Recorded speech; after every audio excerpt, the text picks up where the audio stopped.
care about stopping the rape of a generation of our daughters. Yeah, that's what I care about. And when I say a rape of a generation of our daughters, I'm not talking about a rape of a generation of white daughters. Yeah, British daughters, be whatever religion or race they are. The lady today, her father was a Sikh, she's an Asian girl. You've got them not shouting over their justice for victims whilst interrupting a survivor's story. We for the survivors. No, you're not. You're here to silence everyone. You are the people that has created this atmosphere of fear of talking about these issues. This is Callum Smiles for Callum Smiles Media, and today I am outside of Telford Central train station for the start of the protest before Tommy Robinson and Urban Scoop premiered their latest episode of A Rape of Britain. Now, today's protest is expected to be bigger than normal because of the recent findings when it comes to the failings of Greater Manchester Police in how they have failed to protect both their citizens, but more importantly, their children, when it comes to what they have done to tackle the rise in rape gangs. So I've come here to Telford to try and speak to some protesters and find out exactly what is going on. As the protests marched towards a police station to collect some banners, in light of the recent failings by Greater Manchester Police, tensions were clearly high. Everyone, just 2 seconds, yeah? We're just waiting for some banners. We've come up here to the police station. When you watch this film, you'll understand why. No, listen, individual police officers, it's not against them, okay? So we don't want any disrespect, we don't want any anger. When you watch the film, you'll be frustrated. We've been failed from the top down. It's politicised policing.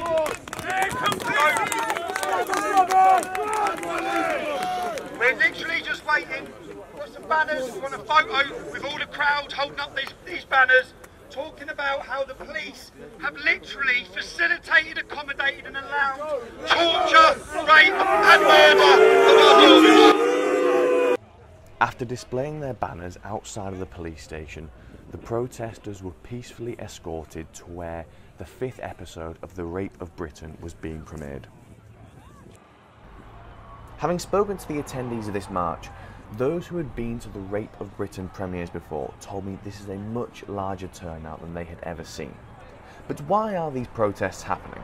Because there is plenty of evidence to show major institutions and those with a duty of care are complicit in these heinous crimes, and that the issue is worsening. The rape gang issue goes back decades, and the general population were blissfully unaware of these horrendous crimes that were taking place across the United Kingdom until the likes of Tommy Robinson and ex-police officer Maggie Oliver brought it to light. So what do we know, and who is Maggie Oliver?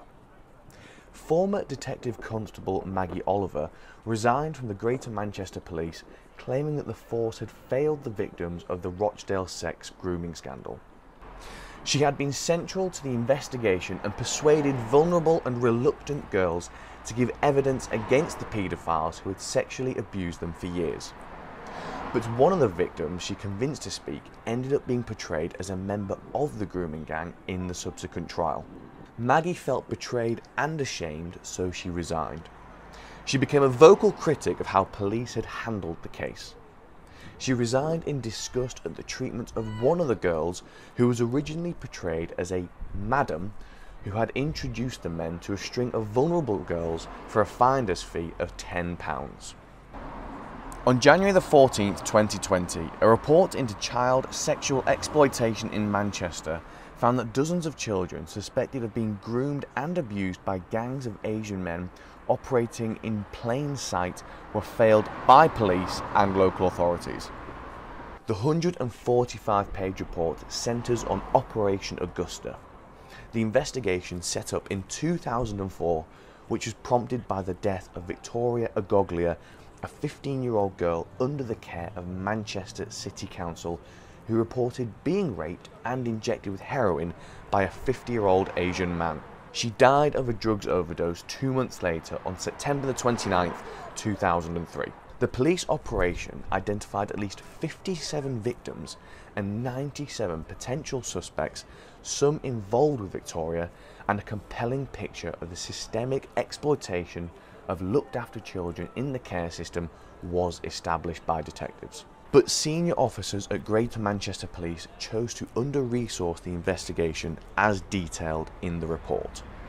and a decision was made to close it down and then communicated to senior officers of Manchester City Council at a meeting later that day on April the 22nd, 2005. Maggie had been instrumental in gaining the trust of those girls and in compiling an extensive initial dossier of evidence. However, Augusta was abandoned while she was on leave in 2005. When she returned, it was as if Operation Augusta had just disappeared, as if it had never even existed. Until the 14th of January 2020 review became imminent last year, Greater Manchester Police had always refused to reopen Augusta, despite pleas from both Maggie and the family of Victoria. Despite all of this, and Greater Manchester Police appearing to have learned from their mistakes and to take this more seriously, in more recent history, it has taken a whistleblower to reveal grooming gangs are as rife as ever and that the police aren't dealing with the problem. With a whistleblower warning at least 96 men pose a risk to children, as a damning report reveals police left victims at the mercy of pimps and abusers who impregnated and threatened them with guns. What can you tell me about your experiences with this sort of, well, this heinous crime, really? I worked in criminal justice for a long time, and one of the charities that I worked for had a project specifically supporting women in and around the Telford and Shrewsbury area. And we did support somebody to go to the police and make a statement who had been groomed and raped by the grooming gangs of this area. We supported them to go to the police. Unfortunately, the gang, after they'd made their statement to the police, got to them and threatened them, so they then retracted their statement, and then the police charged them and criminalised them. So it's close to my heart. This was 12, 15 years ago. Yeah, I think it's obvious looking back now. Perhaps at the time I wasn't as aware, but looking back now, perhaps there was more I could have done. There's certainly more the community could have done, but there's definitely more that the police, social services and the council, in my opinion, could have done to safeguard these children. By the time we arrived, the counter-protest was waiting where the episode was being aired. Whoever is filthy, let him be filthy still. Look, we've come here for a reason today, everyone, and it's not for those degenerates over there, yeah? Stop making them relevant, yeah? Ignore them. We're here for our reason. But isn't all the police planning, and look where they put them, yeah? They put them there so that we react. So don't react to them. We're going to start off, we're up here today to hear the story of a survivor in this town. So I'm here at the showing of episode 5 of The Rape of Britain, and there is a counter-protest on the other side of the police over there. What I find quite interesting is, over my shoulder on the screen here, Tommy is speaking to somebody who has been affected by rape gangs, and some of the people in the crowd are saying how they feel it's very insensitive whilst a rape victim is telling her story. People are shouting over it and not listening to exactly what is going on. Can we just have a round of applause? This is episode 5 for the fact that 5 courageous women have told all, bared all, in an emotional way. It must be so challenging for them to do that, to come forward. Yeah? Without them coming forward, what do we want to do? We want to shine a light on what's happening in towns and cities across this country. The courage of these ladies is what helps us do that. I know everyone spent some money. I want to say a special thank you to every one of you. I know it's cost some money to get to Telford. It's an awkward place to get to. So I want to thank every one of you that's come in. Do you know all these survivors? When I say, do you know what really fucking pisses me off? Is I look at the rapists and they're living and running this town right now. They're driving around in sports cars, they've got their businesses. And then I look at the lives of the survivors, yeah? Girls are going around now with buckets. Anything you put in this bucket is going to be evenly divided amongst these ladies that took part in these demonstrations, in these films. And I say that in the sense that Nicole from episode 1 struggle, no carpets, needs help. Every one of them needs help. So many people still fear for their livelihoods, for their standing in the community, because this is the situation in which we find ourselves. Young girls are being raped. That is a fact. Another fact is that the state is opposing those that go up against this horrendous crime by trying to ruin the lives of anyone who dares speak out about it. It seems to be gathering momentum. I think there's a general feeling in the country that there's a need to stand up and call out some of the injustices that people are facing on a day-to-day basis. Speaking to the people of Telford at this protest, many of them tell me how these gangs actually run the town. They are actively involved with the police. They are owners of the businesses that take most of the money in the area, and they still do it whilst, well, it seems as though there is no longer the working class. These people are the forgotten class. At the end of the protest, I managed to catch a word with the organiser, Tommy Robinson. Why did you do this, and what are you doing? The purpose of coming to Telford was to give a voice to the women who have been neglected, forgotten, abused and weren't believed. My job was just to come here and give them a platform to tell their story. We've told their story, and at the same time it's been a platform to question the perpetrators and the alleged rapists. So we put together a 12 to 18 month investigation with 12 women.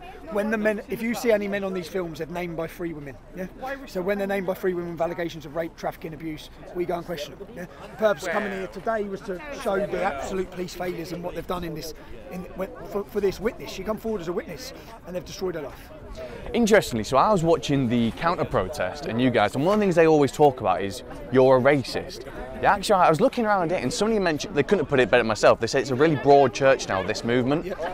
What do you say to those that claim Tommy Robinson's a racist? Because I started following you when I was 13, and all I thought was, oh, that Tommy Robinson, he's a racist, because all I would hear is, he's a racist. So what would you say to those sorts of people who don't quite know who you are? Don't believe the media. I'm sure you're aware of that now. You do not believe the media. Was that an exclusively white crowd? It was, interestingly, yes. Always is. Yeah? Is ours an exclusive white crowd? No. Yeah? I hate racism, but unfortunately, the fear of being branded racist is what stops most people speaking out. The reason the police forces allowed these rapes is because of the people who scream racist. So all these people who are now starting to talk about these issues, yeah, they're the same people that were screaming racist as us. So they're the same people that were responsible for accommodating what's happened to a generation of our daughters. I'm not a racist, I hate racism, but I'm also not worrying about offending people. I don't really care about hurting people's feelings. I care about stopping the rape of a generation of our daughters. Yeah, that's what I care about. And when I say a rape of a generation of our daughters, I'm not talking about a rape of a generation of white daughters, yeah? British daughters, be whatever religion or race they are. The lady today, her father was a Sikh, she's an Asian girl. You've got them not shouting over there justice for victims whilst interrupting a survivor's story. We for the survivors. No, you're not. You're here to silence everyone. You are the people that has created this atmosphere of fear of talking about these issues. Yeah? And we need to talk about them a lot more. We need a big comment. So, finally, how high do you think this goes? It goes all the way to the top. We all know that. It goes all the way to the top. I'll tell you how high it goes. In episode 6, the head of that council building, we have covert recordings, sexual allegations against him with young girls in that building. So what have we learned today at this Tommy Robinson demo? Well, the fact is, this isn't about race. This has nothing to do with racism, despite what the counter-protest would have people to believe. Speaking and looking at the people here, it is a very broad church. I've seen whites, I've seen blacks, I've seen all sorts of people from all creeds at this demo today, and there was well over 1,000 people. But the mainstream media probably will not report that. What this is about doing what the state are not. And that is protecting our forgotten class, but more importantly, our children. As it seems all too well that the rape gangs have been and still are getting away with heinous crimes And at the moment, it looks as though that isn't going to change. This has been Callum Smiles for Callum Smiles Media here in Telford at the premiere of the 5th episode of Tommy Robinson and Urban Scoop's Rape of Britain. Thank you. I would like to thank everyone that makes this form of independent journalism possible. Your donations go an extremely long way when it comes to paying for the fuel to go to events like this, or like it was in Davos last week where you saw me confronting some of the most powerful people in the world and hopefully making them feel very uncomfortable. And if you can continue to do so, that would be fantastic. But if you do want to support me, but you are tight for money right now, I would actually much rather you head over to the Urban Scoop website and donate to that cause, because I think what they are doing here is much more important than the media I bring you. All my role is to actually show you that these sorts of events happen. However, it's the likes of Tommy Robinson and his work, however you feel about him, at the end of the day, the work he is doing for children cannot be questioned. So that sort of money goes to putting families who are at danger in accommodation away from those who pose a threat to them, and also helps these people try and get back on their feet. So you'll find the website in the bio below or the description below, so please head over there, and if you can, support both. If you're going to support the one right now, I'd actually rather you put that money there. Thank you.